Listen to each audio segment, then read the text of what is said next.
There's a back here. All right. All right, all right. I'm live, or I should be live. Hang on a second, let me check whether or not I'm actually live. Let's see if we have audio and video. Yes, we do. Yes, we do. Perfect. I'm live. It's the Nazarite bringing you Hebrew lore from days of yore. Okay. So, taking time just to chill out, have a cup of tea. I have a cup of green tea. Hello, person who's here. Hi there. Hang on a second. Let's do this. Let's do it this way.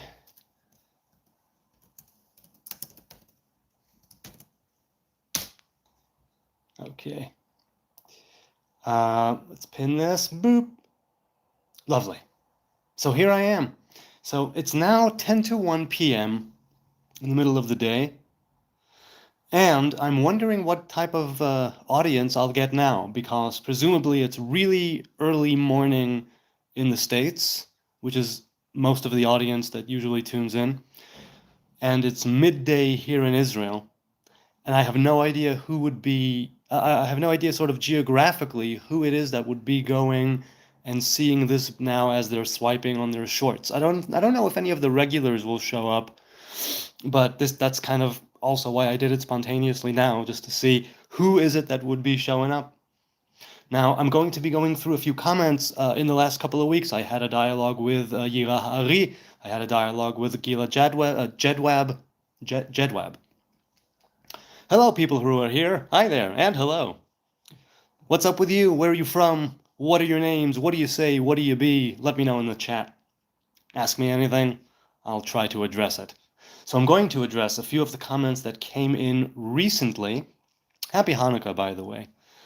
It's the third day of Hanukkah, and things are good. I am happy and healthy and well, and hoping to continue with the good vibes. Truly I am. I got back into TikTok recently, the last few days, and that was a lot of fun. I found that you can post text, so I've been doing different things with the text posting. So, okay. Senizer said, regarding what Gila said about Yira Ha'ari and how he sort of has all of the information in his mind, she said, when we had the dialogue, she said that this, he could write out the hierarchy of the angels and the hierarchy of the demons off the top of his head. He doesn't need to look it up. Senizer replied, he's not looking it up, but how can you prove he isn't just making it up? He said, what if the names and sigils don't summon or protect? Because they actually relate, but only because you think they do, or don't they? If he's inventing spirituality, he is not straight, but very, very crooked. Now, hopefully, Gila and I will have a round two where she'll be able to address certain things that were brought up regarding our recent dialogue. What I said is it's pretty easy to see if he's making it up, because he's not the first. Yira Ari is not the first one to map out the hierarchy of the angels and the demons in their various halls and where they are. So others have written it out before him. Now, I mean, like the traditional angelic and demonic hierarchy. And also, I told him I don't know the context in which he wrote down these dual hierarchies, but at the very least, it does show that if it was indeed off the top of his head, that he can store a lot of information in his mind, and it's there sort of at his bidding, right? And he can just pull it out whenever he wants, and it's right there. Now, that doesn't necessarily make somebody a messianic figure. It doesn't necessarily make somebody a sage or a wise person. It could be that they simply have the genetics or the capacity, for whatever reason, to hold all that information in their heads. Some people have photographic memories and so on. It's pretty impressive, but it doesn't necessarily make him Messiah. She was speaking about his qualities and his knowledge. And about Senezer's comment on inventing spirituality, that's something that I think it can be done. The question is, what is it that you are establishing it on? Are you establishing this invention of spirituality on previously established lore, right? Are you venturing into completely new territory? I told him that it depends on the individual, the specifics of their teachings, and the way in which they are conveying this spirituality to those they wish to teach. If they are drawing on previously established lore, that's one thing. If they're just pulling things out of their tuchus, that's another thing altogether. That is not to say that there's no room for new waves of spirituality. But when it comes to the Hebrew faith, we have the established Torah, the written and the oral alike, which are there to guide us and to serve as pillars, right? You put a stake in the ground and you're saying this is what we're going with, and from there on, definitely you can expound on it, and you ought to expound on it, like we see with the with the oral traditions, which regrettably had to be written down out of desperation and fear of it being lost. But the point still stands. Okay, and Seniza replied saying, if he claims no teacher, he claims no previous lore experience, no previous lore exposure. Absurd, of course, he said, which only shows his deceptive nature. Now, I had the dialogue with Yira Ha'ari last week. I had the dialogue with Gila in the beginning of this week, and I didn't get the idea that he is being deceptive in any way, and I didn't get the idea that Gila is being deceptive in any way. I really do believe that they have a connection, him and many other of his students, disciples, pupils, right, whatever you want to call it. And Senizer says, of course, he may not claiming to be Messiah, we only have her word for it. He is alluding to it, but he hasn't outright said it, right?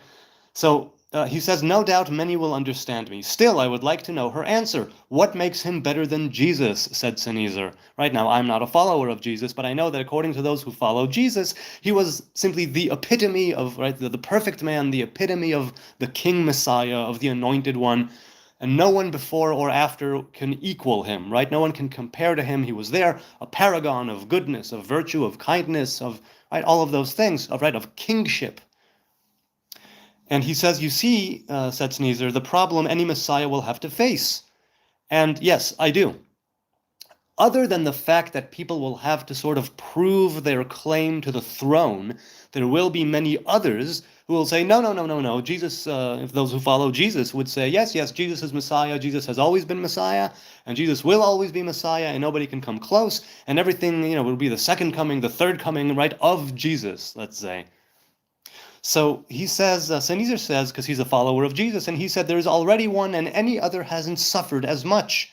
For they did not die of torture, witnessed, and resurrection likewise witnessed. So, again, this idea of the resurrection and all that, I take some issue with that, because even if Jesus was resurrected a few days later, that does have a precedent in the Hebrew Bible, but you're not supposed to worship the dead. You're not supposed to follow the dead. You can follow their teachings, but not follow them as a God incarnate or as a king. So he says, no mere human can compete with the living God. Once again, I take issue with that personally, because there is no living God. There is the God. All right, what did Bob Marley say? Almighty God is a living man, and he meant that as a God incarnate. But when I see that, I say Almighty God is a man who lives, who truly lives, right, and manifests and personifies that image of God in which we are all created. So I answered him, and I told him, not having a teacher does not necessarily mean that you are false.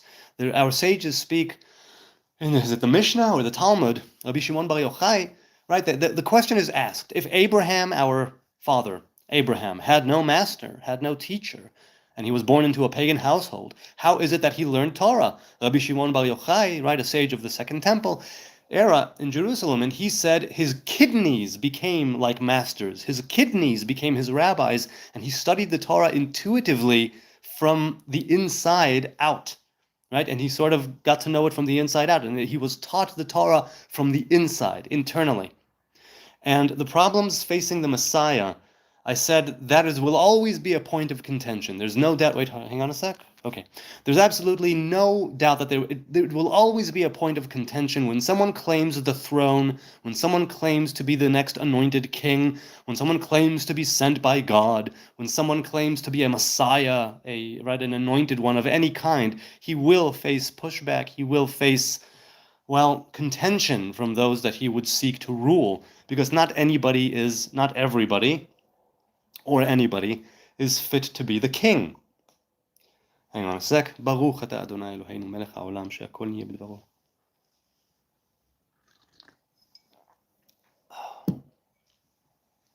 Okay. right? We had many false messiahs in previous generations. The more famous one of the last few hundred years, right, Shabtai Tzvi, who was hailed as Messiah by many people, but then he was imprisoned by the Sultan of Turkey. I don't remember which Sultan it was, and he converted to Islam. Many people converted. Anyway, it caused a great rift in the Jewish world at the time, brought it into a lot of chaos, a lot of darkness. And that's part of why Hasidism was under attack for as long as it was, right? And why Kabbalah is still under attack, although that's not the only reason. Okay, let's continue.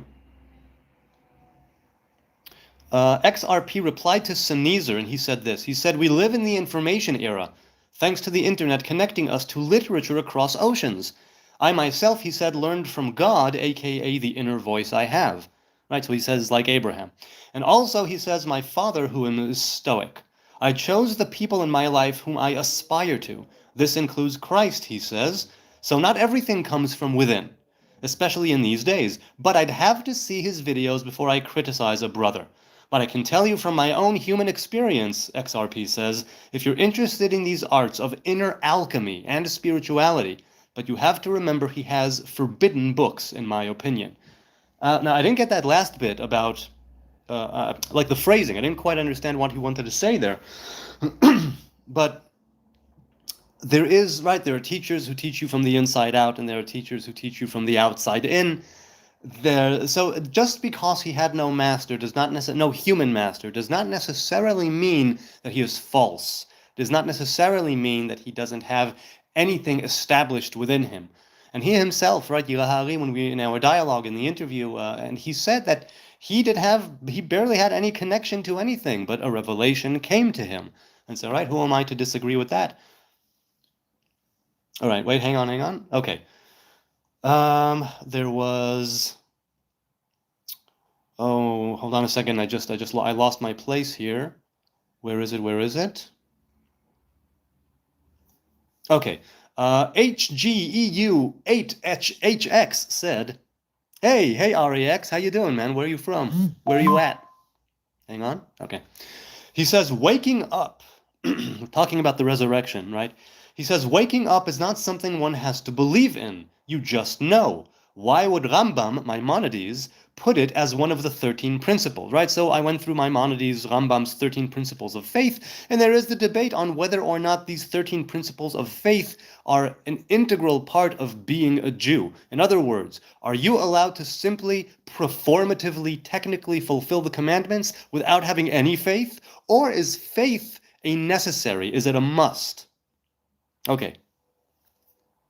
And so he said, I suppose it could go either way. It depends who you're talking to and what you're talking about.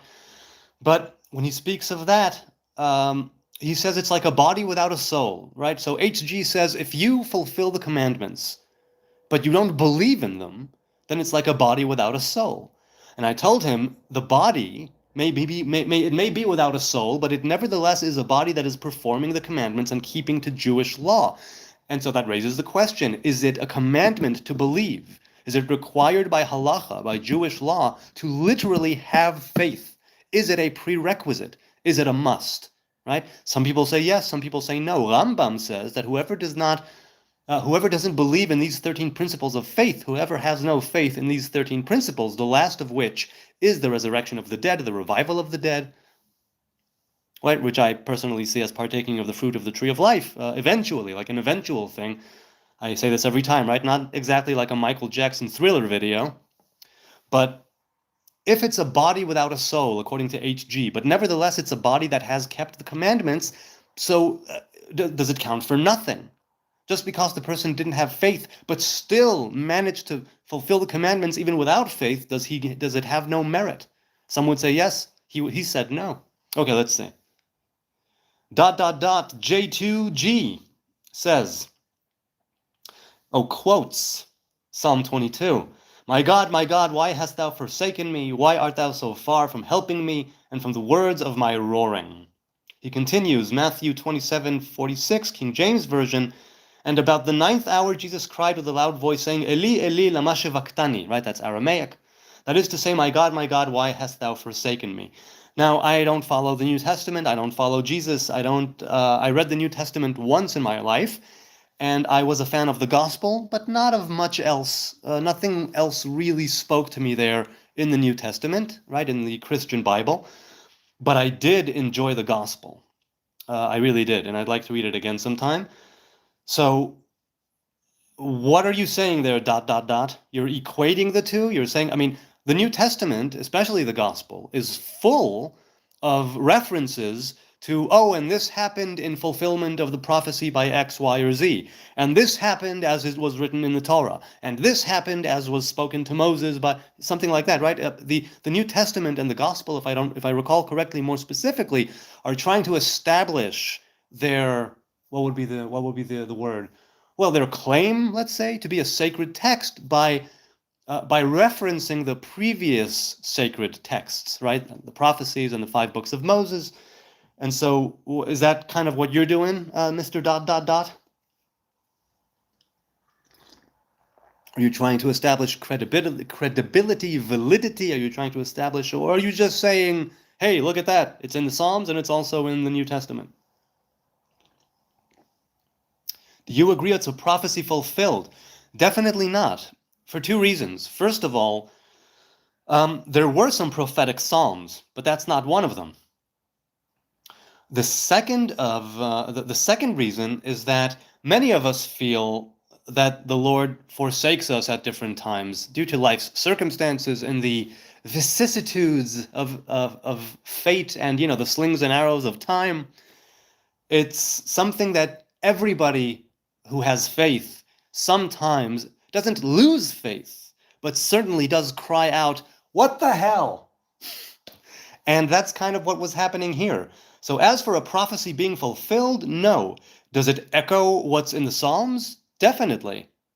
And the poets of the Psalms, traditionally it was King David and the 10 elder wise men, different people, right? From Adam Arishon, Adam, and down to the Levites who were around at the time of the first temple, Heman, Yedutun, sons of Korach. The Psalms do have, some of them do have a prophetic element to them, but they are not prophecy. They're not prophecy in the sense of like the writings of the prophets, right? There's a reason why the Hebrew Bible is split up into Torah, Nevi'im, Ktuvim, Torah, prophets, writings, and the scrolls are included in the writings, right? The scroll of Esther, the scroll of Lamentation, and so on. It's because that there's a hierarchy of revelation, right? So we have the 5 books of Moses, which were written by Moses from a divine revelation, a voice. And then we have, right, and that's like a once in a lifetime, once in creation sort of thing, right? Moses, our master, our teacher. And then there's the spirit of prophecy, in which prophets like Ezekiel, Jeremiah, and the 12 minor ones, right? Joshua.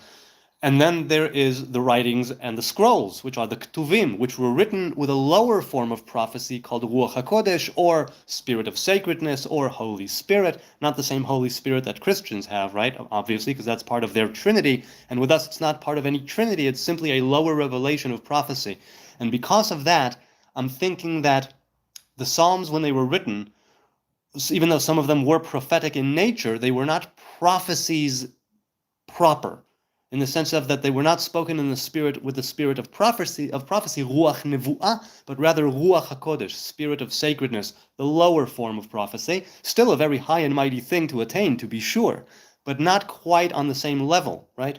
Different levels of prophecy and of revelation. And I don't agree that it's a prophecy fulfilled. I think that it's I think that it's a person who is suffering, crying out to God, "Why hast thou forsaken me?" At no point in the Psalms does this say that it is a prophecy, even though I do agree that some Psalms have a prophetic element to them.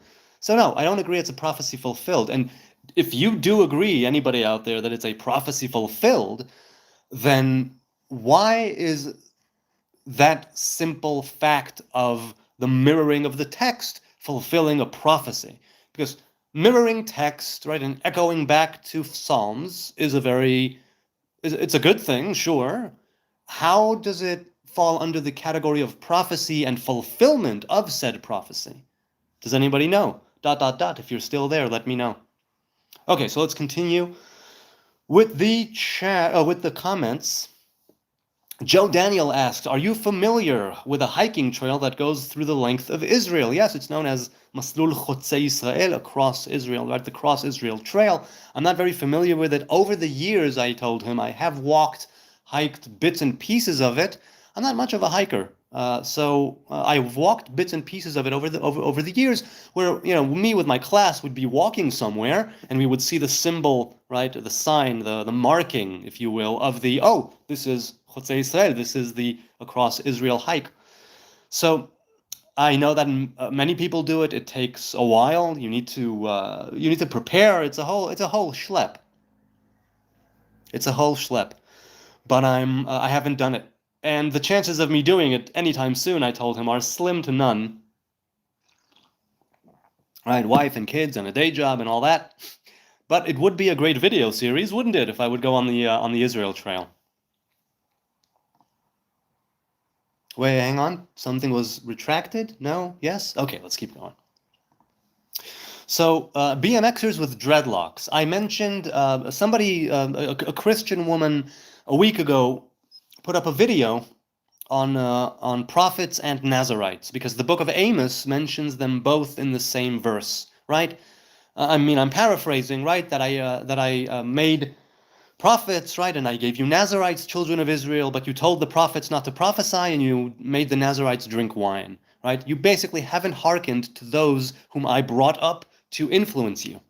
Right? That's what the prophet is saying, that God is saying to the children of Israel. And I mentioned in a post yesterday or the day before how it's amazing to me. I've been on this Nazarite journey for about 15 years now. And almost everybody that speaks of the Nazariteship online, and likely in everyday life as well, is a Christian person, or rather not a Hebrew person. And it's amazing how it's the Christians more than the Jews. Now, maybe this is a numbers game, right? Because there's so many more Christians than Jews. But still, mainly it's the Christians who are speaking of Nazariteship and who are speaking of this idea of the Nazarite's vow, even though sometimes they'll take it and they'll put a spin on it, and they'll say, no, it's not like actually in the book of Numbers, you do this, you do that, and it's like you're a Nazarite. And some Christians, some preachers, some pastors or priests would say, no, all of the Christians are Nazarites, because when you attach yourself to Jesus and that new covenant and that New Testament, then by virtue of that, you are all elevated and consecrated to God, and so you don't need to keep the actual laws of the Nazarite to be considered a Nazarite. Now, technically speaking, the Nazariteship was given to the children of Israel. This is mentioned in the actual Torah, right? It says, speak to the children of Israel, right? If a man or a woman, right? Numbers 6, verse 2.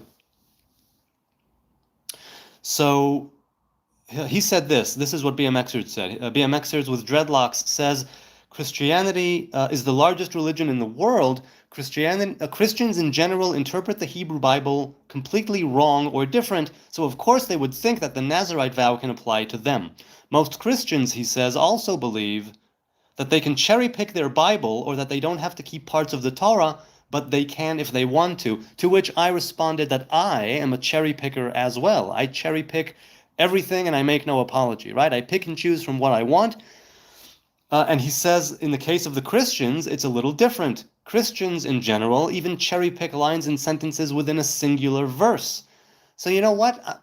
I mean, who am I to say that that's wrong? I'm not going to say that that's wrong. If they want to do that, they can go right ahead and do that. What is the difference between cherry picking a verse and cherry picking within the verse? There are 4 people watching right now. Are you take the Bible as a whole? And what do you think, regardless of what you keep or don't keep, or what you acknowledge or do not acknowledge, do you think that people ought to cherry pick the Bible? And if they are cherry picking, do you think that they can cherry pick only specific parts? Do you think that only certain things are up for interpretation? Do you think that you are allowed to cherry pick within the verse?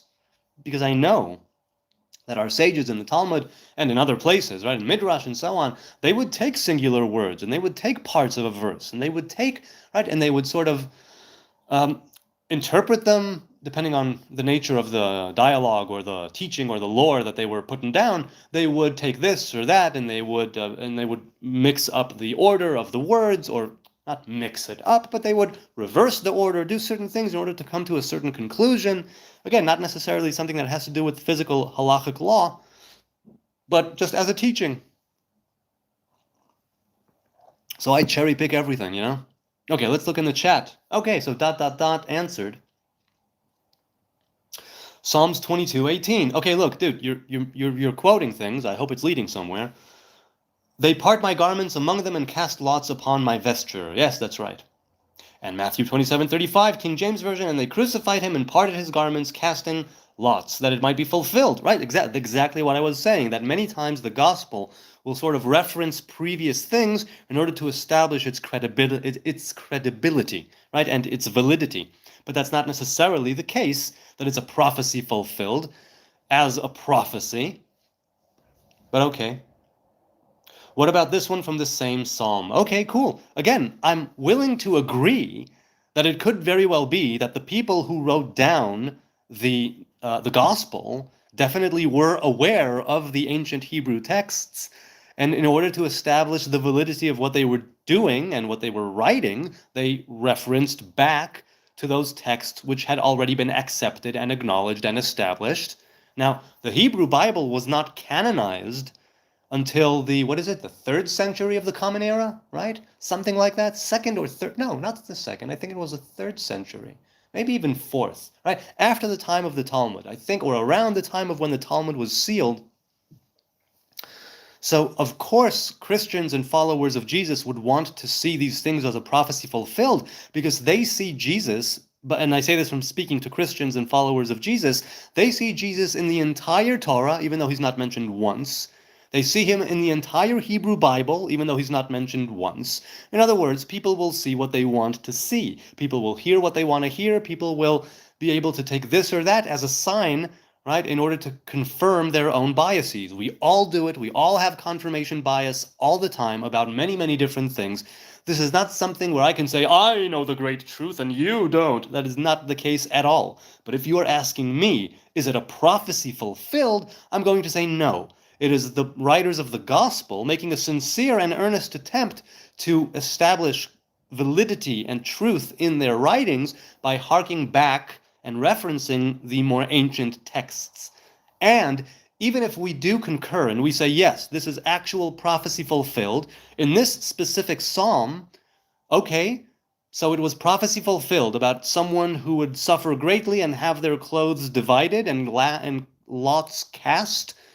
Okay, and somebody will yell out, why hast thou forsaken me? Okay, but where does that meet me? And where does that meet... Let's say that there is an actual connection between these Psalms and the Gospel in the New Testament, right, in the Christian Bible. And what does that actually mean? What does it mean de facto? What does it mean practically in reality? I'm curious to know what you think. Until you respond, let's continue with comments that came in the last few days. So, Kalifari, so I asked Gila, why is it that Yirah Ha'ari is not making the voyage to Israel? Why is he not ascending to the Holy Land? Or, I don't know how I phrased it, but I basically asked, what about Israel? Is he thinking of showing up?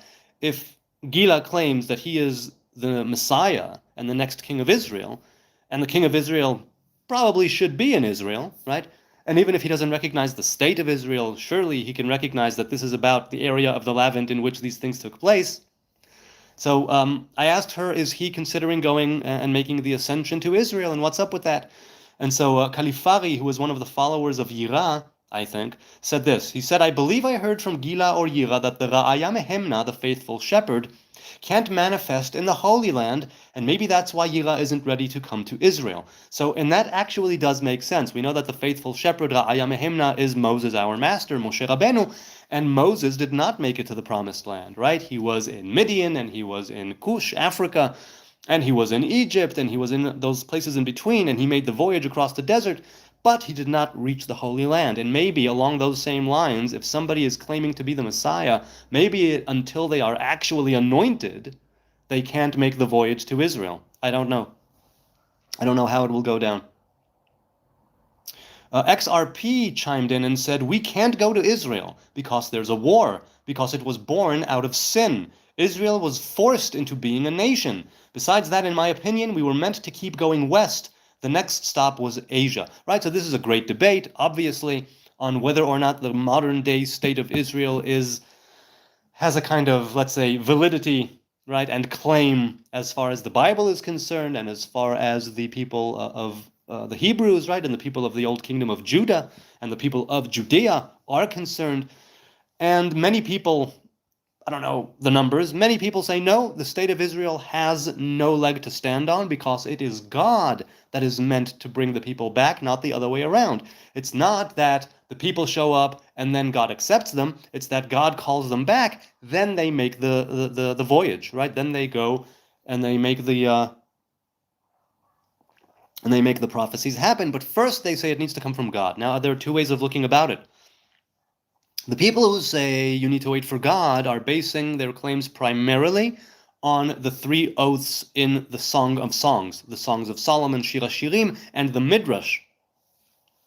And the people who are saying that, no, first you need to establish a physical, actual place, a physical sovereignty, and then the spirituality can come and dwell inside of it, much like the tabernacle was built, and then the revelation was able to dwell there. They're basing that on the dry bones of Ezekiel. Now, I'm mentioning this is not specifically strictly the three oaths of the Songs of Solomon and the dry bones of Ezekiel, but this is sort of what they're, right, the different, that's what they're not basing it on, but that's basically what they're going with. That's the idea behind the claim that either it needs to come from God or it needs to come from man first. Now, we know that there's always a movement up and down the tree of life, right? There's always a movement of push and pull, of back and forth, right? Ratzov Ashov, like in Ezekiel, right, where he sees the chayot, he sees those angelic forms running to and fro like lightning. Kimarei Bazak.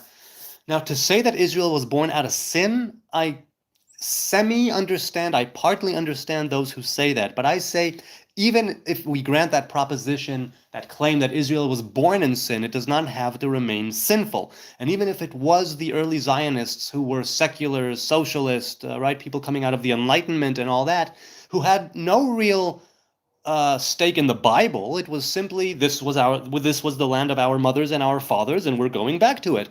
It's not a question of God. It's not a question of religion. It's not a question of establishing another kingdom. It's not a question of building a third temple. It's simply a question of going back to our ancestral home, no more, no less.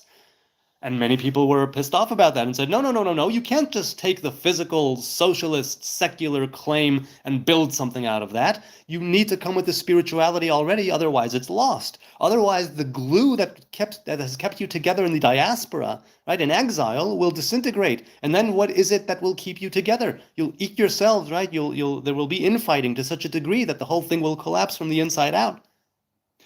Even if Israel was born out of sin, and out of secular socialist thinking, it doesn't mean it needs to stay that way. As for Israel was forced into being a nation, I don't quite get it. Who forced Israel? I don't understand that exactly. As for we were meant to keep going west, the next stop was Asia. That's an interesting thought. I have no idea what to think about that. I wonder what he is basing that on, but we'll see. Hey, it's Lil Toilet. I love that. What a great username, Lil Toilet. Cool hair, bro. Thanks a bunch. Appreciate it. It's just hair. It grows. It dies. ... Jesus lived the perfect life and gives his imputed righteousness if you believe and not of works. And it's a free gift, so you can be saved right now if you believe, and you will know you will go to heaven. Well, here's what I think about Jesus, basically. I think that if I was around at the time of the Second Temple, when he was around, I probably would have followed him as well. But since he died, that's it. He's dead. He is a dead man. No more, no less. He's not my Lord. He's not my Savior. He's not a son of God in any way, other than the fact that he was made in the image of God, like the rest of humanity. But definitely, right? He could have been a sage. He could have been a prophet. He could have been a king. He could have been all of that. But then he died, and that's where everything ended. His prophecy ends there, as far as active prophecy, right? His reign as king ends there. The anointment, the anointing, right, ends there. He is a dead man. He is a dead body. The soul leaves. That is it. Hey, Matan Azulai, what's up? Matan Azulai, do you know what Azulai stands for? Azulai is a priestly surname. It's a name of the Kohanim. Do you know what Azulai stands for? Hello. Ma kore, Matan? Chag Sameach. Ma shlomcha? Happy Hanukkah, y'all. Happy Hanukkah. Where are you in Israel? Me'efo ata ba'aretz? Anna min Urushalim. מן אל-קודס, אני בישראל, בירושלים, תודה. כן, אז אזולאי, אתה יודע מה ראשי התיבות של אזולאי? אני מניח שאתה יודע, הם קוראים לך אזולאי. I think that he does know. Be'er Yaakov, achla. Good to have you, man. Good to have you, Matan. Ken, sababa. Good. Right, so for those who don't know, the surname Azulai is the acronym of Isha Zona V'Chalala Lo Yikach, which is basically the women whom the priest is prohibited from coming into a covenant of marriage with. Right, somebody who was a prostitute, a woman who had prostituted herself, a woman who was, no, Chalala, what would it be? What would be the term?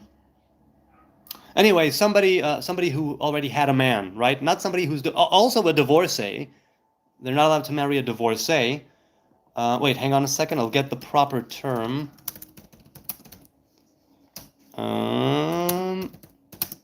Hang on a second.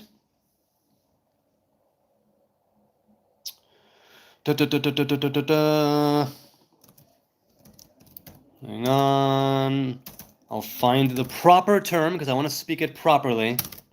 Chag Sameach, Matan. Happy holiday.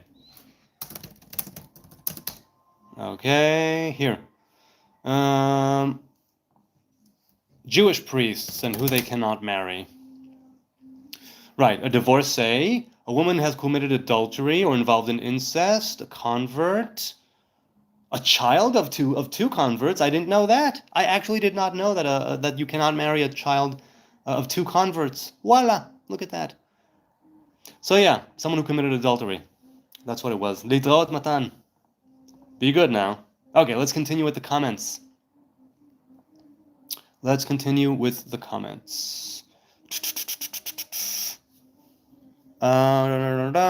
Okay. So I was walking around the other day around Jerusalem after I dropped off the kids. I did a quick video, and Carlo said, "It looks nice and clean." I watched another fellow who did a walking tour of Mea Shearim. Mea Shearim is one of the ultra-Orthodox Haredi neighborhoods here in Jerusalem, and it was full of trash everywhere. Yeah, it's not in good shape. There's trash everywhere. I was shocked at how dirty it looked. Happy walking, dear friend. Shalom always. So yeah, some parts of Israel are dirty. Where are you from in the Holy Land? Asks Brother Matt. I'm in Jerusalem. And where are you at, Brother Matt? How you doing? Brother. My brother from another mother.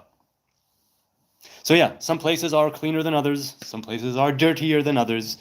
I'm happy to say that there are times when I don't see my tax shekels at work, and there are times when I do see my tax shekels at work. But overall, the place where I'm living now, the neighborhood in which I'm living, is altogether very clean. I'm very happy. I've been here for 2.5 years now in this neighborhood, and I'm happy about that. KJB, right, about the story of creation. I brought it up in a stream a few days ago on Saturday night, and he said, Genesis 1, I think it's just about the creation of things on earth. God's spirit moved on the waters, which were dark. So when he said, let there be light, though the light was white, could have looked blue. Right, so we were talking about the different contradictions that are within the physical elements of the story of creation, and how you must see it as a way which is more esoteric and spiritual in nature, because by the time it came down to the written Torah, it said, let there be light, and there was light. So even if you consider it to be a divine sort of light, it says water, it says wind, and all of those things could not exist without the stars and our sun, which were, presumably according to the Bible, created on the fourth day. And even if someone would say, no, they were created before, but they really went into their proper place on the fourth day, that still doesn't make sense, physically speaking, scientifically, let's say, speaking. Now, the Torah is not a book of science. It's not a book of history. It's a book that has a divine origin, right? What does it say? Stakel be'oraita ubara alma. God looked at the Torah and created the world. There's that idea of the Torah being primordial, being before time, before creation, let's say, being the blueprint of creation, and it was written, right, by Moses, by people, for people, which is why it speaks in the tongues of man, and it speaks of, let's say, eyes of God, ears of God, hand and finger, even though those things don't exist at all, ever. It speaks in a way with which we can understand what is being conveyed to us. And so when we have that story of creation, obviously certain things seem out of place if you're talking about practical, physical evolution through time. But that's not the way that it is, not really. If you're talking about the creation of things on earth, what does it mean, right? When it says that the sun and the moon and the stars were created on the fourth day, right? How could there be an earth before, I mean, not the earth, I mean, the stars and moon and sun. How could there be an earth before there was a sun? You know what I'm saying? How could there be an earth before the sun was properly ignited? And only then did the pieces of dirt and whatever start to collect and the gas giants, right, go into orbit. So you must say, just from the simple text, this is not quite the way that it's written down. This means that I need to look deeper into it, and I need to see what is it exactly that I am reading. Why is it written in a way that makes no sense logically? The Torah is not a book of logic. The Torah is not a book that's supposed to make sense. The Torah is something that is, they say that the Torah is like an affianced, right? Somebody who is like, you're almost there, but you're not quite there yet, and you need to woo her, and you need to be committed to her. You need to be loyal to her.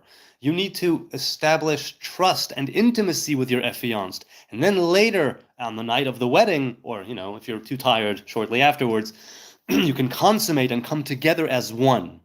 And that is what the Torah is like, right? It's something that you can look but don't touch. And only in the proper moment, after you show your worth, will the Torah open itself up to you, open its secrets up to you. Hang on a second, I gotta mute the phone. Open itself up to you in fullness as a wife, as opposed to just somebody who you're engaged to. Okay. ... You can bring as many psalms and gospel as you want. I'm not going to say that gospel is prophecy fulfilled.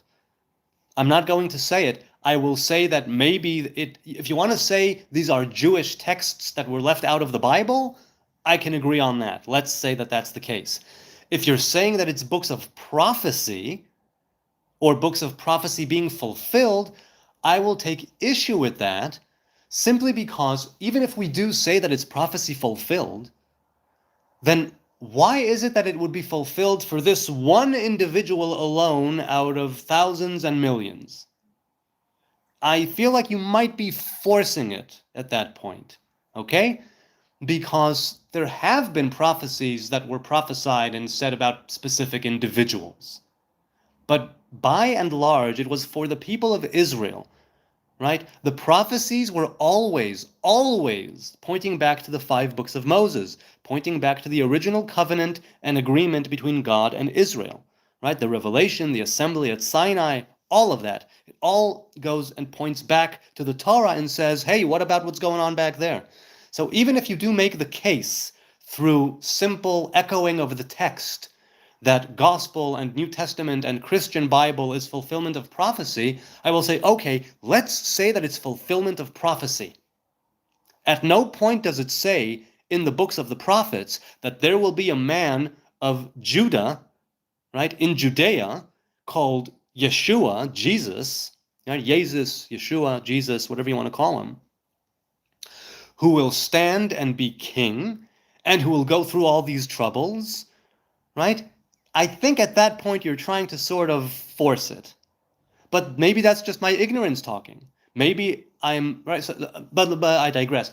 Even if, well, I don't digress. It could very well be my ignorance. I'm blind about many things. I'm ignorant of many things, sometimes willfully, blindly ignorant of many things. So I'm not going to say that I'm a know-it-all. Far from it. I am going to say that if you're going to take the gospel as fulfillment of prophecy, you'll have to show a greater connection.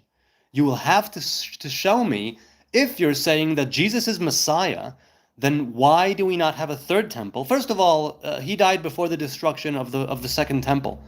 If he died before the destruction of the second temple, then what's the idea? If he was the Messiah, the final Messiah who was supposed to rally Israel, eradicate Amalek, right, and then bring people into that Messianic age, the Messianic era, right, and make a new covenant and a new sky and a new earth, as Jeremiah says, that would eventually be leading us to the path to the tree of life, right? Put under guard, but never forbidden.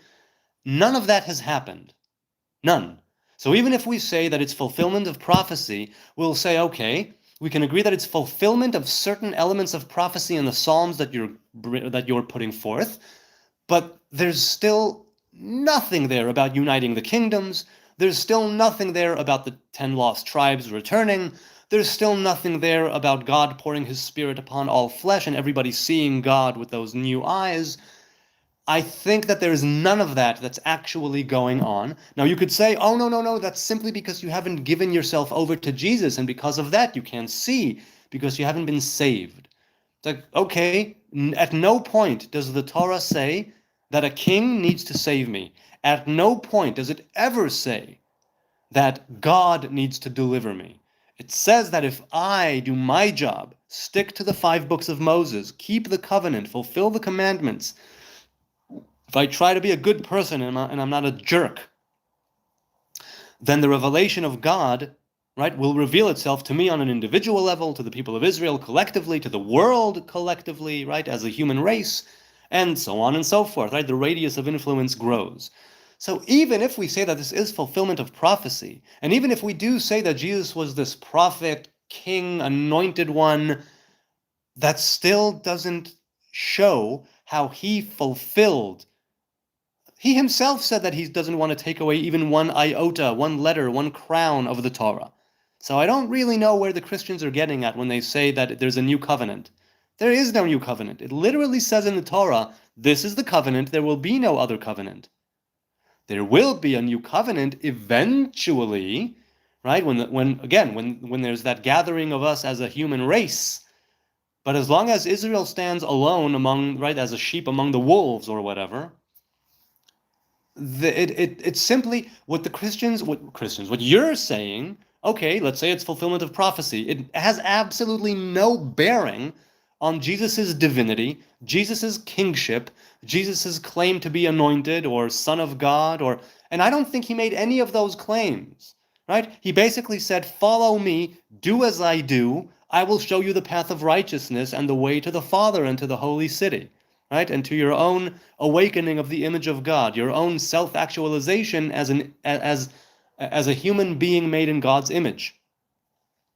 I don't think at any point in the gospel, right, he says, yes, I am the one, the only one, right? And when he says I am the light, right, and all of that, it's like, yes, do what I do, say what I say, walk in my footsteps, and you will be able to be delivered. It doesn't say worship me as a god. If I'm not mistaken, I read it only once, but I'm pretty sure he didn't say, worship me as a god, believe in me as somebody who is still alive even after I'm dead. No, but it's this idea of the teachings. These are teachings that never die. These are ways of living that are for the living. And we in the Hebrew faith, according to Torah, we do not go and make any requests of the dead. We do not follow the dead. That's, when Saul did it with the Ba'alat Ov, and he brought forth Samuel. Samuel is pissed off, and he says, why is it that you have awakened me? Why did you bring me up? What is it? And he says, oh, but the Philistines, and the God's revelation is beyond me, and he's not, and the prophets aren't answering me, and the dreams, and it's like, you know what? You should not have done what you did. Okay, let's continue. Brother Matt says, if it was true prophecy, it would have been in the Torah. The Torah is not lacking anything. The Torah is complete. Right, now, obviously, I am biased because I am I believe in the Torah. I believe in the 5 books of Moses. And I do believe if you look in it, you could find anything and everything. Istakel ba'oraita ubara alma, right? God looked at the Torah and created the world. And some people say, what? That's a cop-out. It's an obvious cop-out. If you look at anything long enough, you will see what you want to see. You will hear what you want to hear. You will confirm your own biases. To which I will say, yes, yes, indeed, I am definitely biased. I am definitely with the proclivity and the tradition that's pushing me towards Torah. And all the prophets, all the writings, all the scrolls, all the Gedolim, right? They are always saying, go back to the 5 books of Moses. Go back to the original covenant. Go back to the original father of prophets. Now look, many things have come to pass that have not necessarily been claimed in the Torah. But we see things like Ha'azinu, right? Ha'azinu, the next to last Torah portion, right? The book of Dvarim, of Deuteronomy, where God says, I will hide my face. It's a double hiding. Haster astir panai bayom hahu. It's like Moses teaches this poem to the children of Israel. Moses and Joshua teach this poem to the children of Israel. So when bad shit happens, and it does and it will, the Torah will say, hey, look, it's all written there already. And all you need to do is look inside of me. You will see what you need to do. You will see what happened in the past, and you will see where you should be going to in the future. Again, it's not a book of history. It's not a book of physics. It's not a book of medicine. It's not a book of scientific fact. But it has all of those things inside of it. But it's none of those things. ...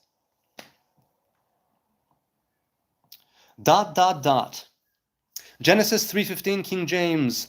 And I will put enmity between thee and the woman, and between thy seed and her seed. It shall bruise thy head, and thou shalt bruise his heel. Yes, ve'ata teshufenu akiv.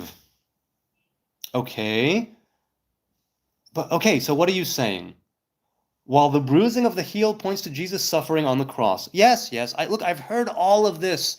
There are always Christians and followers of Jesus who are saying, oh, look, there he is. Oh, look, there he is. Oh, look, there he is. And I'm saying, okay, let's say, even though it's none of that, let's say that it is.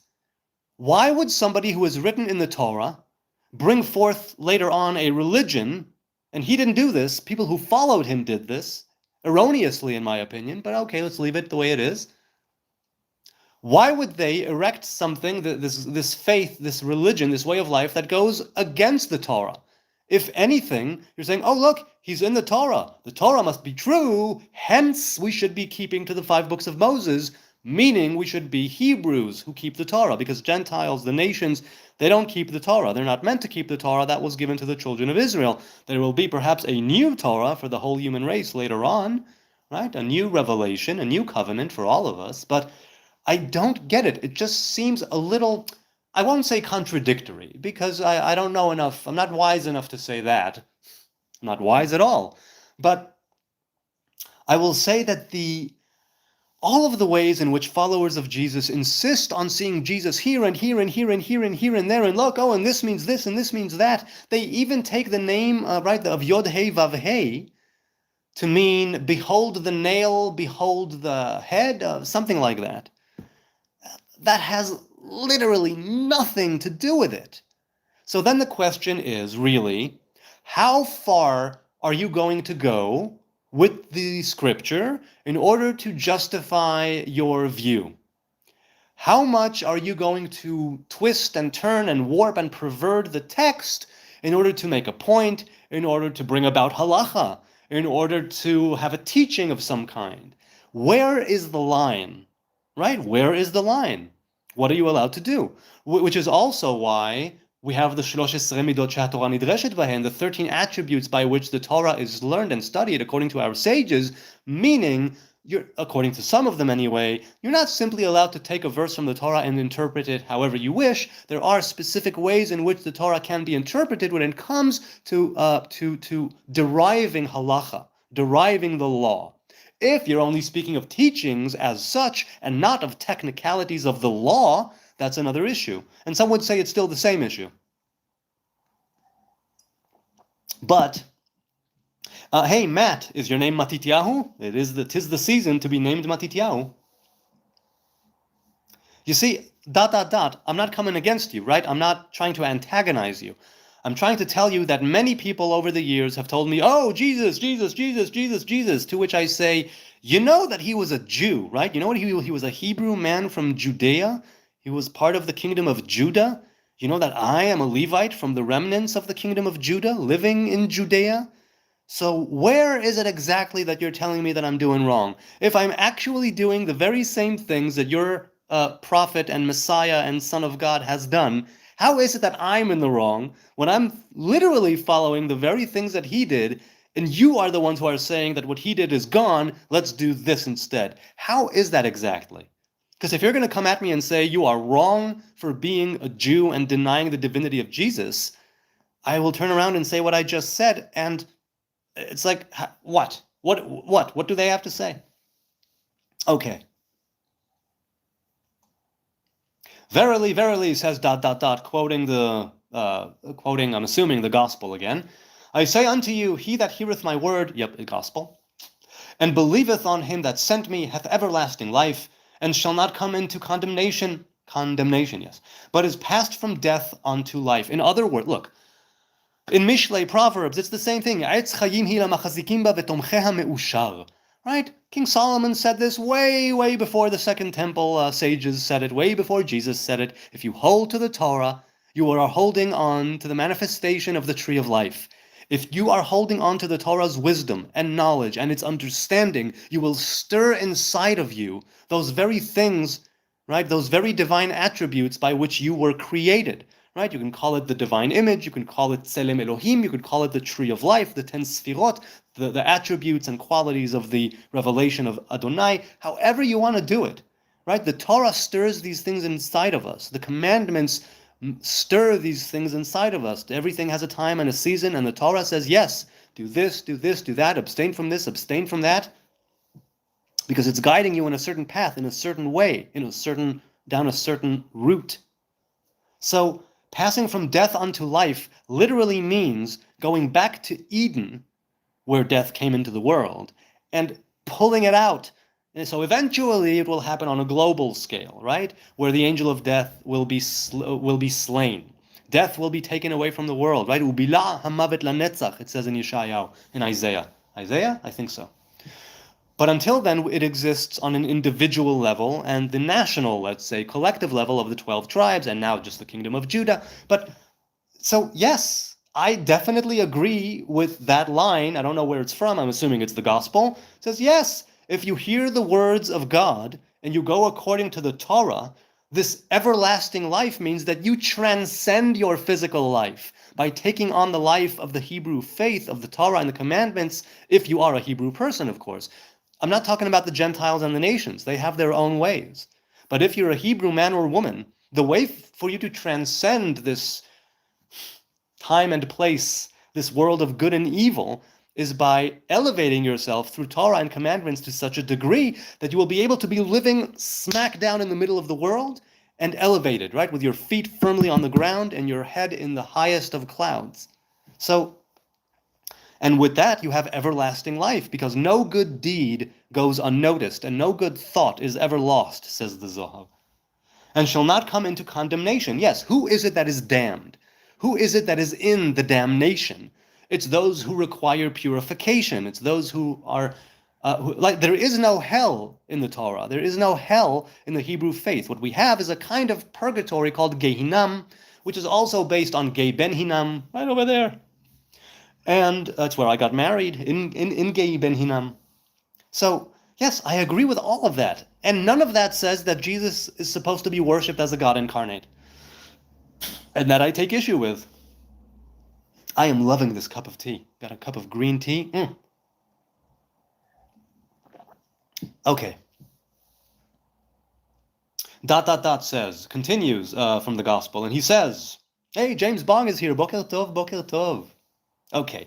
He says, for by grace are ye saved through faith, and that not of yourselves.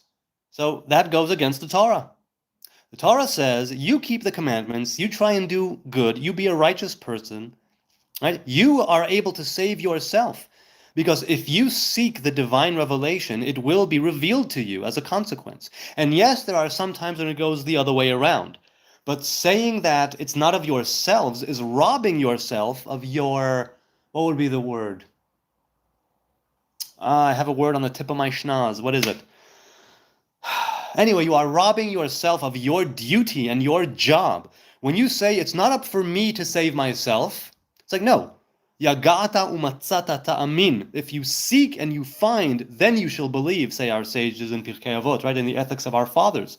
The Mishnah says, if you don't work towards something and it comes to you willy-nilly, easy come, easy go. But if you work towards something and then it comes to you, then you have truly earned it. That you can put, that grows corn.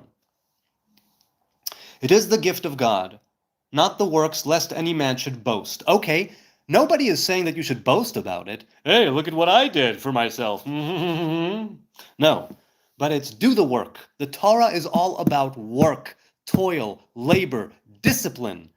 And then you have, right, 6 days of work, 1 day of rest. because we are beasts of burden. We are meant to carry the load of the Torah. We are meant to carry the yoke of the commandments. We are meant to take on this great responsibility individually, right? Because the different people are called towards different parts of the Torah. Different people are called towards different facets of the divine revelation. Here, especially now without a temple, where more than half of the commandments are basically null and void, practically speaking, though spiritually they're still there. But the practical element of worship has been robbed of us because we have no temple. And robbed. We brought it upon ourselves. See, you save yourself and you screw yourself over. The Torah says it's on you. It's on the individual. Don't expect anybody to save you. You need to do the work. Then you can be saved. But it's definitely not something that you should boast about, and it's definitely not something that is not of yourself. The Torah says, yes, it is definitely on you. Individual responsibility. It's definitely on you, on each and every one of us. And that's what Moses tells them all the time, constantly. It's like, don't go in the ways of the pagans. Don't go in the ways of the other nations. Don't worship your God in foreign ways either. Do what you're meant to do. Just go in a straight path, right? The straight, narrow path of the Torah and the commandments. Love your God. Love your fellow man. Do what you need to do. Pick up the responsibility, and you will be rewarded. And it's not even as if to say, do it for the reward. It's just to say, this is a good way to live. It's a righteous way to live. It's a forthright and honest way to live, sticking to the traditions of your your father and your mother. Okay. So Shalom Boker Tov from West Kentucky. Happy Hanukkah to you, Israel. Happy Hanukkah indeed. James Bong is here. I was wondering if any regulars will make it so early in the morning. Okay, let's continue. Hey, Ariel is here? No, a different Ariel. A different Ariel. Because there's an Ariel. Oh, Matityahu Mordechai Gamani Levi. Hey, a fellow Levite. That's lovely. So yeah, it's this is the time to be named Matityahu. For sure. Salvation is a free gift offered to everyone. Today is the day salvation. You can be saved right now. Okay, again, many Jesus followers and Christians are saying, oh, you don't understand. You need to be saved. I'm like, yes, I do. I need to correct my ways. I need to be a better person. I need to go in a path of righteousness. The Torah offers me all of that. I don't need a king. I don't need a Messiah. I don't need a Lord and Savior. I have the Hebrew God, the Hebrew faith, the Hebrew covenant, the Hebrew people, the Hebrew Torah. I don't need anything else. Other people, you could make the argument, might, sure. I'm not denying anybody anything. But it's us through Torah and commandments that will bring about our own salvation. Now, it's true that you can say, Kol ma'asenu pa'alta lanu, right? And from is it Jeremiah? In other words, it's like, yes, even if I do put in the work, eventually, ultimately, it's God and the Creator, right? Because I'm just a creation. I'm a small-time creator on YouTube and in life. We are all, right, as the image of God, meant to personify that image of God and be like God who makes and destroys worlds. But nevertheless, it all eventually goes back to the Creator. And so you can make that argument. But we were not put here, right? Lo l'tohu bra'a. So we were not put here to just do nothing and wait for God to deliver us. Hell no. We were meant to take action. We are men and women of action. We were meant to get after it. Bobby Hathaway, 9069, says, Shalom Aleichem. Wa Aleichem Shalom. Peace be upon you. ... continues, you can rest in Jesus. You have to follow all that stuff. Come unto me, all ye that labor and the heavy laden, and I will give you rest. So, you know what? My rest is Shabbos. My rest is the holidays. My rest is the days of, right, times when we are meant to rest, and other times we are meant to work, right? I'll sleep when I'm dead, man. Now is the time to get on it.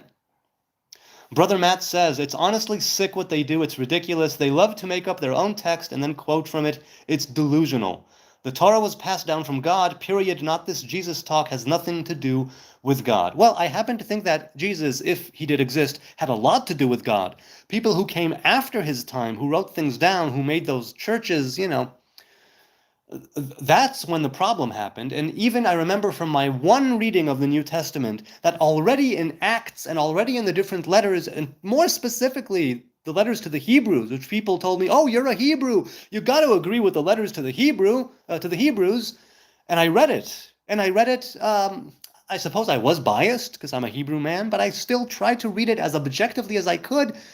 Of course, taking into account things that I do know from Torah and tradition. But I'm like, no, that is completely going against the Torah, which is why gospel spoke to me, but the rest did not. And on the other hand, look, to play devil's advocate, rabbis and others also twist and turn and pervert and warp certain texts to reach certain understandings, to make certain things halacha, or right? We even have in the Midrash, right? Ad matai ata me'avet alenu et haketuvim. Until when are you going to be distorting the texts? Right? One sage said to the other. So it did happen, even in the inner circle of Chazal, of our sages. So it's not like it's completely foreign and we are devoid of it, and every sage is a paragon of truth. It's like, no, they had differences of opinions there. They had controversies and debates over there. I mean, the entire span of the Mishnah and the Talmud is controversy and debate and different bits and pieces from hundreds of years of oral Torah. ...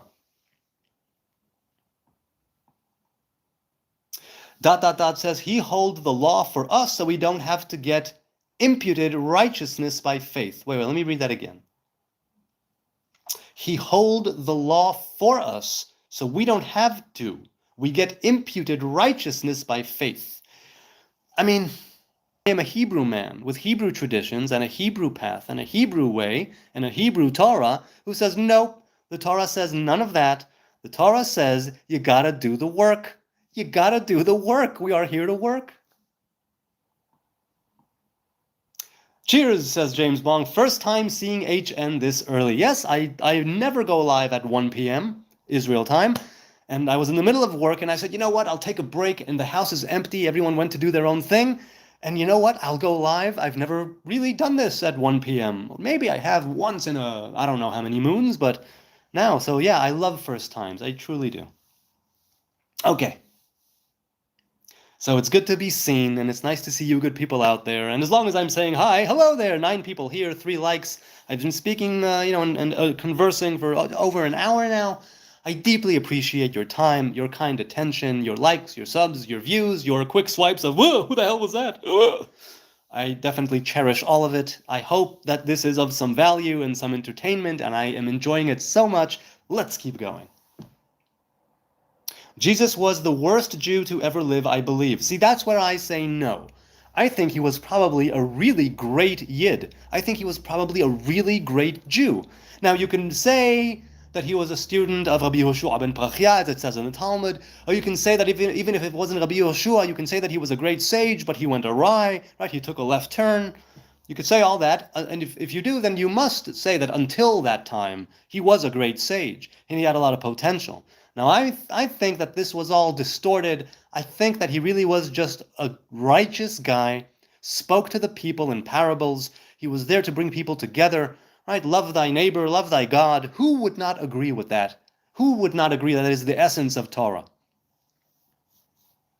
And so to say that he's the worst Jew, I am inclined to say no, I don't think that. I don't think so. I don't think so. Real followers of the way keep Torah. Yeah, I'm inclined to agree. Now, if you're talking about the Hebrew way, yes, you keep the Hebrew Torah. If you're talking about the way to God, then that is open to endless interpretations. Endless.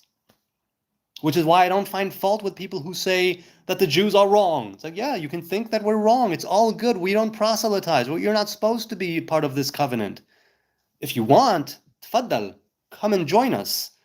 But you're not meant, the whole world is not meant to be Hebrew, right? Hebrew, of Avram HaIvri, Abram, before he was Abraham, was called the Hebrew. One of the interpretations of that is Evel, right? In the sense of that he's on one end and the entire world was on the other end. And this is kind of what we're doing here. We have Joshua said the same thing, right?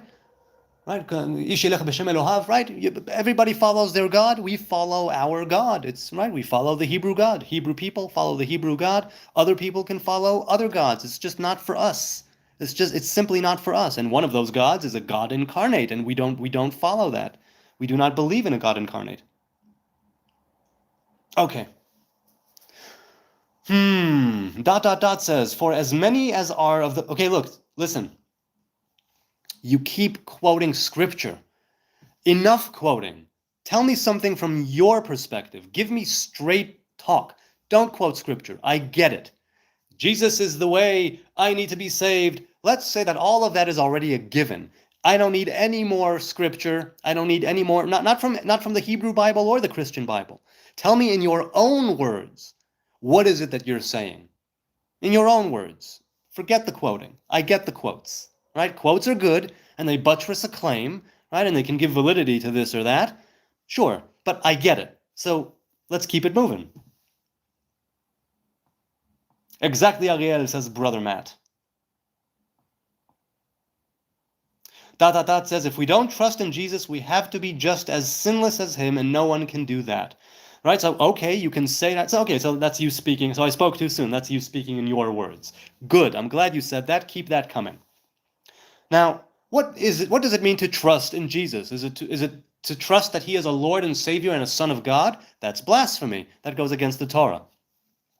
If you mean go in his footsteps, be righteous like him, be humble like him, be pious like him, be able to speak with others like him, follow Torah like him, right? Fight those who go against the Torah, let's say, like him, that I'm inclined to say, okay, I could see that's a fine claim to make.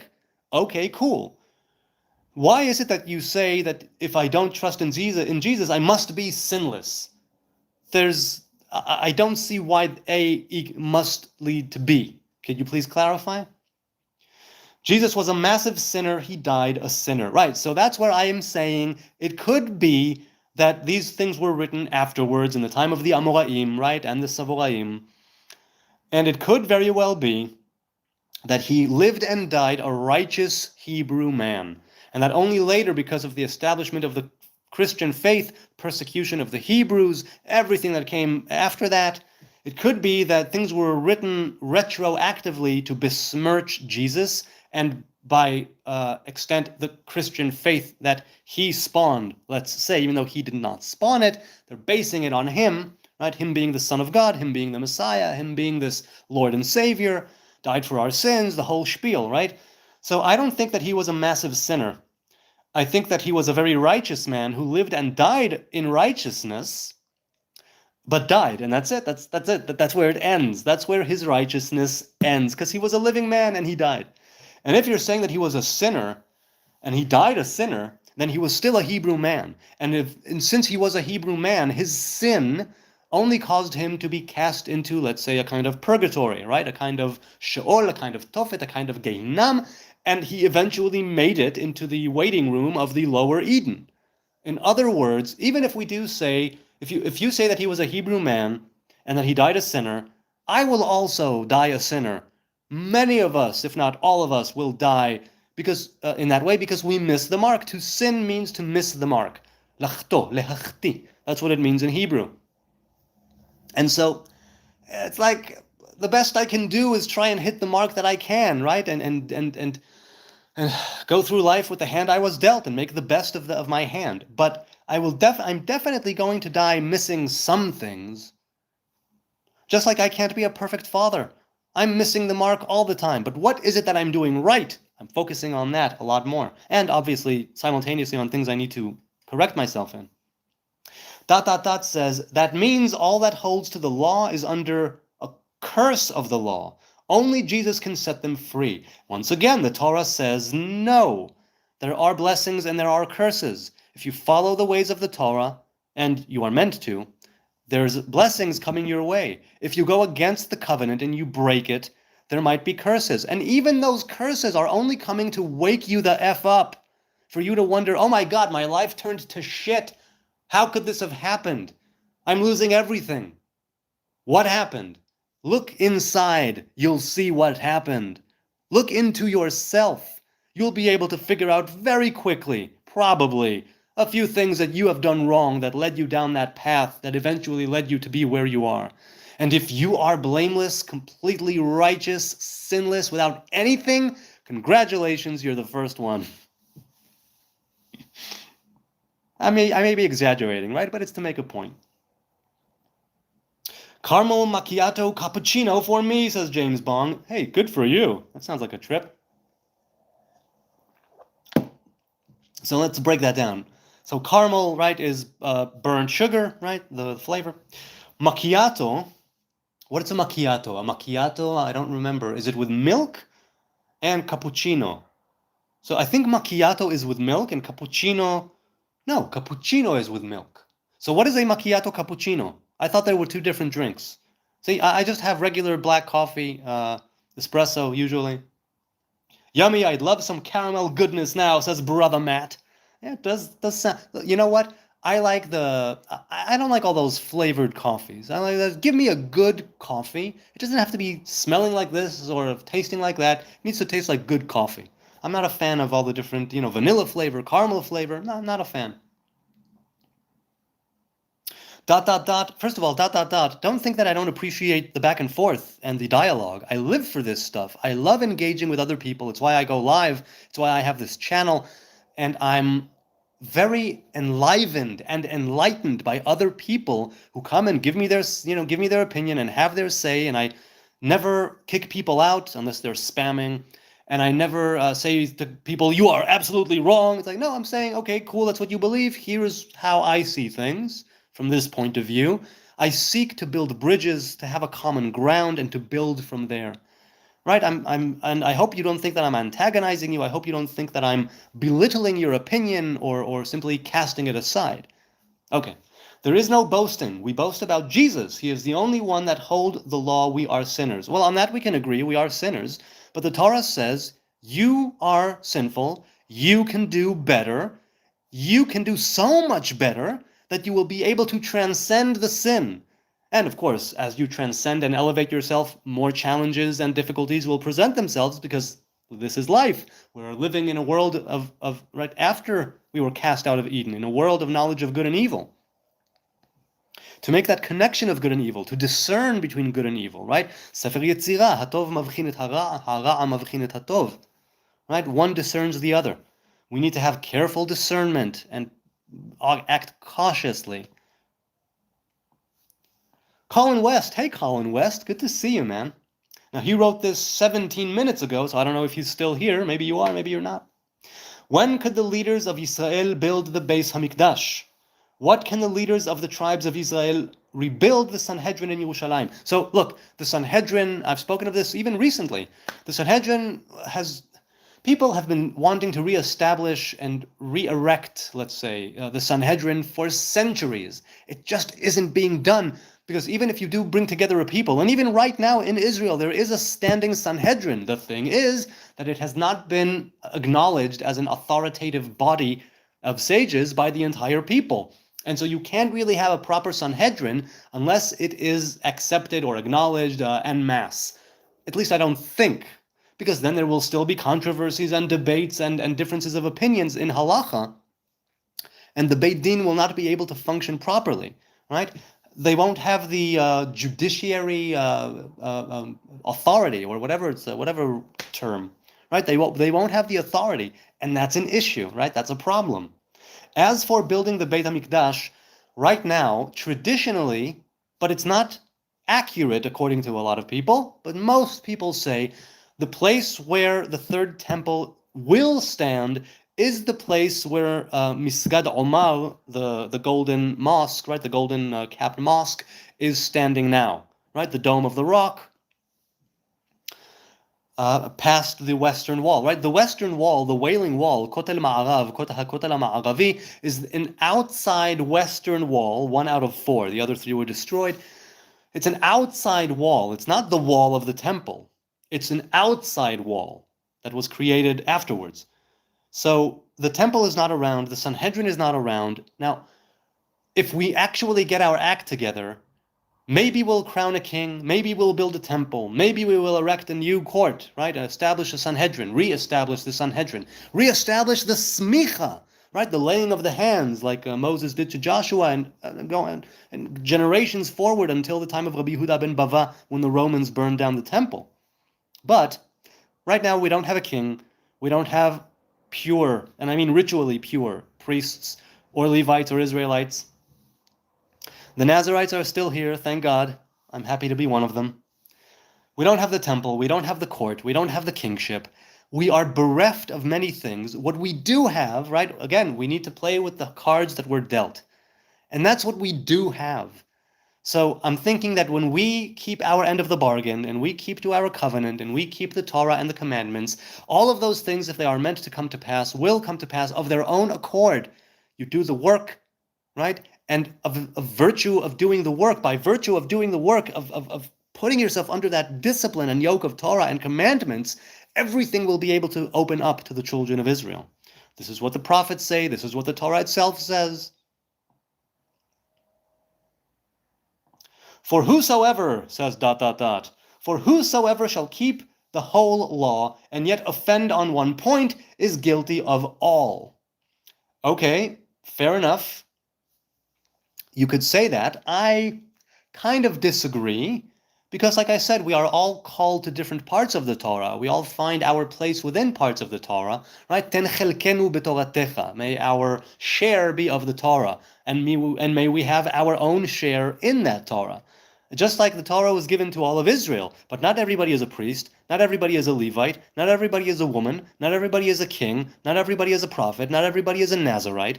It means that you have different laws that apply to different people in different times under certain circumstances, right? We have the 7th year Shemitah, but we don't have the 50th year Jubilee, the Yovel. It's like different things at different times. ... says we are all guilty of all and need Jesus. Again, a very Christian way of thinking. Go for it. You go ahead and live life riddled with guilt. I am not of that sort. I despise guilt. I'm a fan of shame. Certain types of shame. I am a fan of that sort of shame. Guilt? No. I am not a fan of guilt. I think that it is not the way to lead a life. I think that maybe for some people, maybe for the general population, and I'm making a broad generalization, I agree, guilt is terrible and will cause you to spiral down. Shame is something that will cause you to look at yourself a lot more properly than guilt ever could. Because shame means I can do better. I need to strive to do better. I am ashamed of what I've done. I will try to do better in the future. Guilt is like, you're guilty of something. Okay, what's done is done. And that's where shame comes into the picture. And I learned this through therapy, by the way. I learned this through going for a long time to therapy, that I am a man of shame, but not a man of guilt. And whenever guilty feelings come at me, I shove them away and I invite in shame.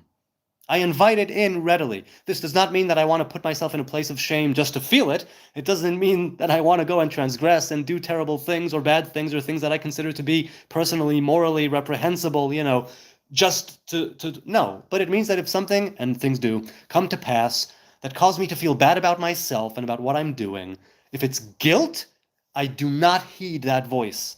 If it's shame, I give it its proper place, or I make it a real effort to give it its proper place, because I have been taught a lot by shame. I have not been taught a lot by guilt. Guilt only caused me to spiral down into sadness, feelings of lacking in so many facets, and it's just not good for me. It's not good for me. Shame is good for me. I'm a fan of shame.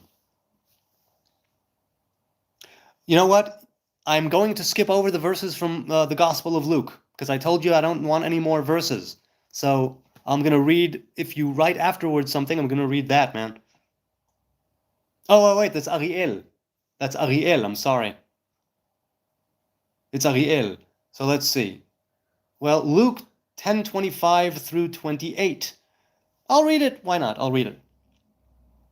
Ariel says, "And behold, a certain lawyer stood up and tempted him, saying, 'Master, what shall I do to inherit eternal life?'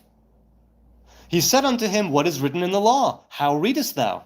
And he answering said, 'Thou shalt love the Lord thy God with all thy heart, with all thy soul, with all thy strength, and with all thy mind, and thy neighbor as thyself.'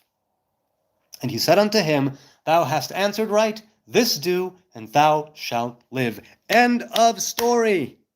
That is the basis. That is the fundamental covenant That is it, right? What did the sage Hillel at the time of the Second Temple say to the convert, right? To the person who wanted to convert? He said, right? What you hate, don't do to your fellow. That is the entire Torah. Right? The rest is commentary. Go and finish it. Go and study it. The rest is commentary that you do need to learn. You do need to study. You do need to actually partake of that part as well. But always go back to the covenant. Always go back to the basic principle of what you hate, do not do unto others.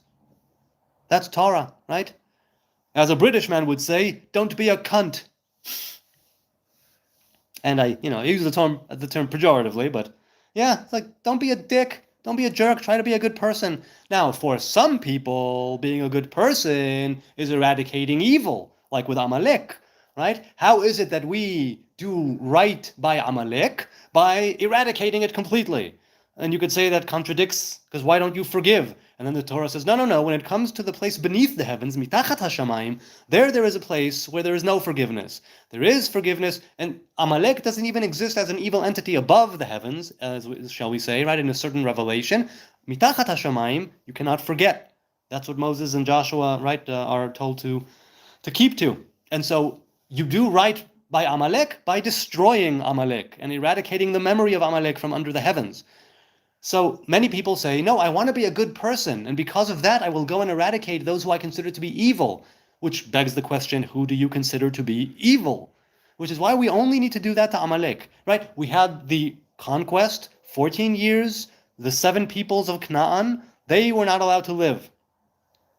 And then Amalek is the only one that we are commanded to eradicate. That's it. Because people are supposed to be left to their own devices. You do you, I do me.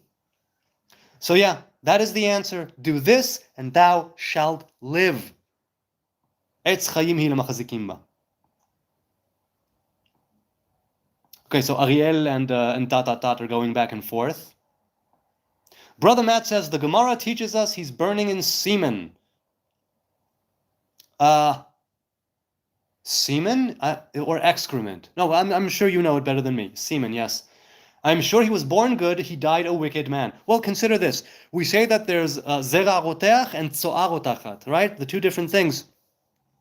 Semen is meant to give life.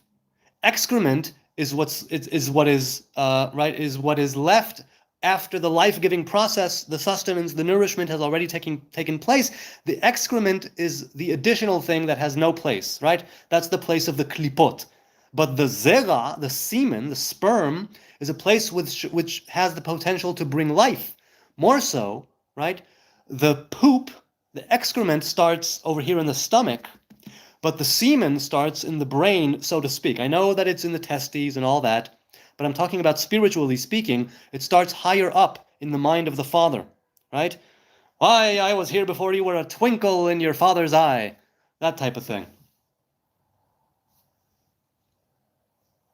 Ariel says the Gospels spoke to you. In which way, if you don't mind me asking? No, I don't.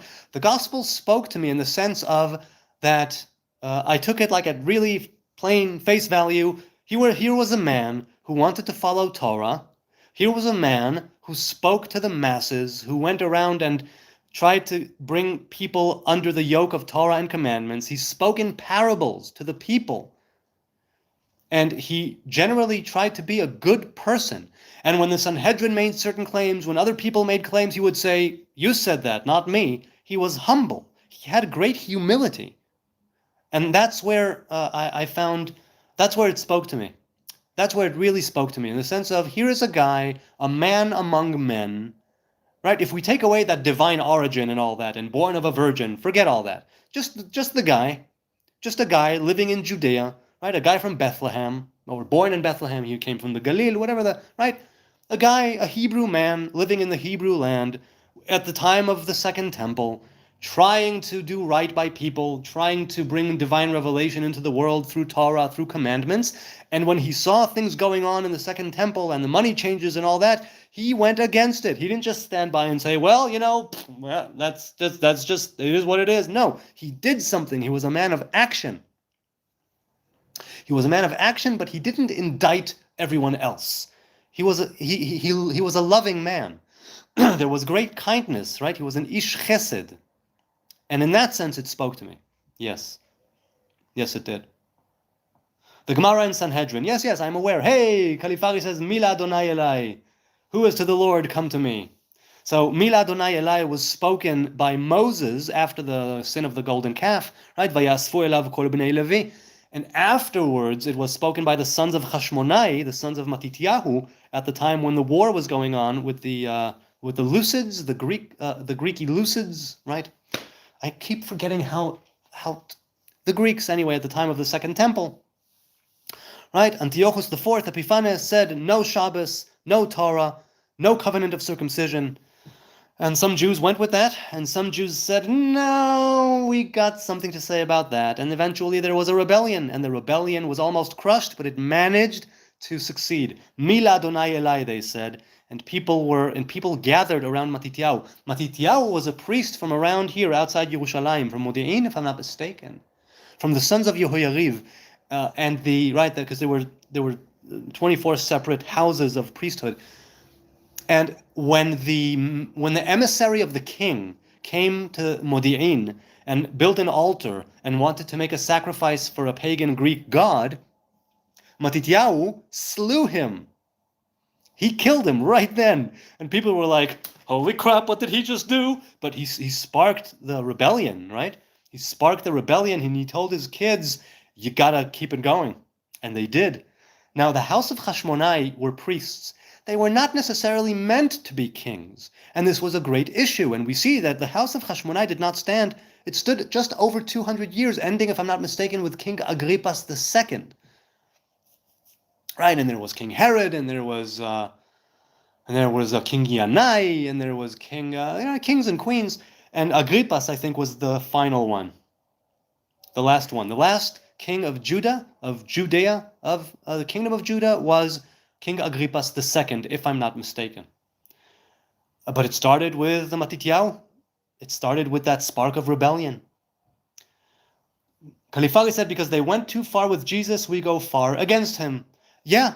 There is something to that. Because Christianity took it to such a place, and we know the fruit as far as it concerns the Jews, right, of Christianity over the years. Right, the pogroms, the persecutions, the blood libels, and so on, endless persecution. So yeah, we go far against him. Yes. But I still am inclined to say there is room in my heart, which is why I say it could very well be that if I was living at the time of the Second Temple, when Jesus walked the earth, I could have very well followed him too, as a master. Not as a god, as a master. Definitely. I mean, I would have liked to follow such a person at the time, because there was so much infighting. There was so much infighting between the different sects and the groups, right? And the Pharisees, right? The Chazal and the priesthood of Tzadok, and the Essenes who took themselves and said, "Whoop, we're getting the hell out of here," and went to be Nazarites, if I'm not mistaken, like a Nazarite ship in the kingdom in the Judean desert. They still arrived at the temple 3 times a year for the 3 pilgrimages, right? Pesach, Shavuot, Sukkot, the different festivals of booths and of the first fruit and of Passover. Otherwise, they were just doing their thing in the desert. And yes, some say that they were Nazarites as well. And Sarah Hayona Eisenman is an Essene Nazarite. I spoke with her a couple of years ago. She has quite a story. Okay. Dot says, we believe in him for everlasting life. He washed away our sins in his own blood. See, again, I disagree completely, but okay. And was buried and rose again. Jesus took the punishment. So you don't have to get that punishment. Okay. Yes. Tzoarotachat. Right. So not semen, excrement.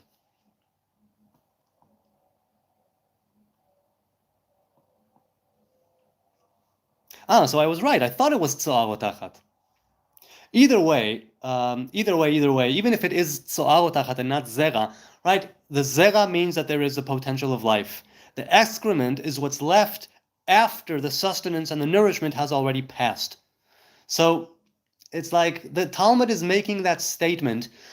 Look, whether it's tzoah or zera, it means that it's no good and that he's suffering in shame, in eternal shame, right? Tzoah rotachat, zera roteach.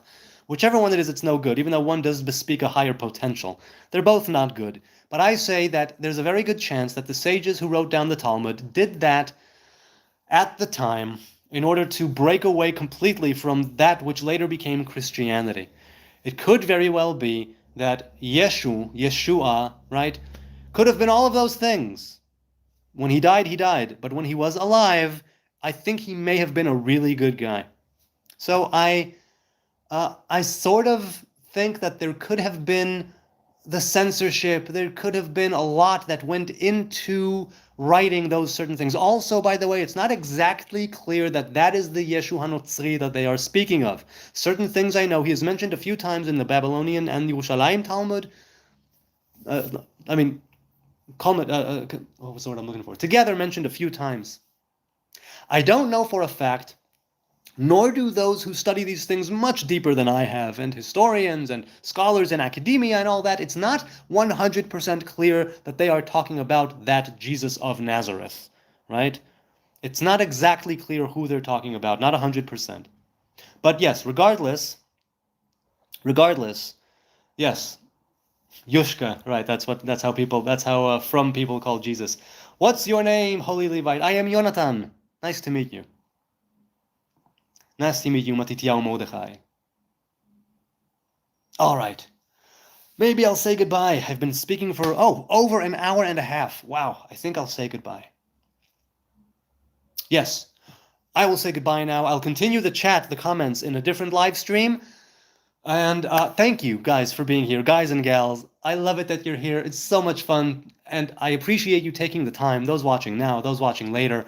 I appreciate your kind attention, your gentle attention. I love it that you were here. Your subs, your views, your likes, your comments. 11 people now watching and 5 likes. And I've been speaking for over an hour and a half. And I hope that sometime, at some point in my ramblings and my rants and my blah, blah, blahs, you were able to discern something of value. And if not value, something entertaining. And if none of that, I'm sorry. I've failed. Not for the first time. I'm a failure at many things. And this is why I'm doing this thing, right? This channel is not just to keep it in the ether of the intellect, as I say, but to bring it down into the nasty, funky stank of the real world. And so I will say, may the miracle of Hanukkah give us that inspiration. May the deeds of the house of Hashmonai be an inspiration. Right? And it started with Matityahu taking action. So all of us can be like Matityahu, take action in our own lives, be the miracle in other people's lives. We must remember that many people associate Hanukkah with the miracle of the drum of oil. But the first miracle was the miracle of victory, Nes HaNitzachon. Only then afterwards, at the purification of the temple, came the miracle of the oil, which lasted for 8 days. Likewise, a couple of tidbits, the book of Maccabees, right? First Maccabees, chapter 3, verse 49. And I know it offhand because I wrote it in TikTok earlier on a post. It mentions the Nazarites who hadn't fulfilled their days, but could not fulfill their vow because of no altar, no temple, right? And so the Nazarites are mentioned there. Likewise, the 8 days of Hanukkah were not because of the 8 days of the oil lasting. It was supposed to be 8 days because of the 8 days of the 7 days of Sukkot and the 8th day of assembly, Shmini Atzeret, where they were barred from celebrating it a few months prior, so they did it then. That's why Hanukkah is 8 days. And the miracle of the drum of oil was that it burned instead of 1 day for 8 whole days. And that's why we light the Chanukiah, right? For the miracle of victory and the miracle of the drum of oil.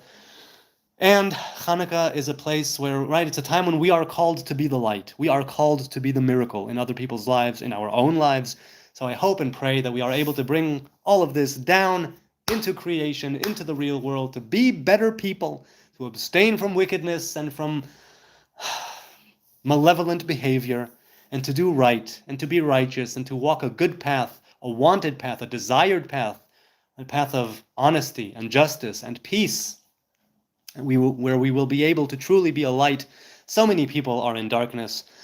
So many people are in a place that is not good. And I hope that we can all do better in our own lives and affect ourselves and those around us, right? And as we grow, we will be able to grow our sphere of influence to such a degree that we will be able to be that much greater of a light to other people. And it starts with us. It starts with the individual. It started with Matityahu slaying the emissary of the king, the messenger of the king, the clerk, the king's clerk.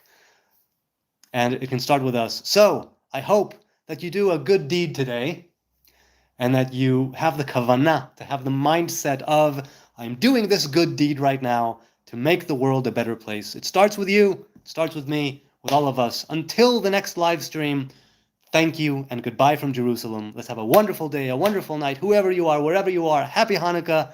Thanks again for joining me.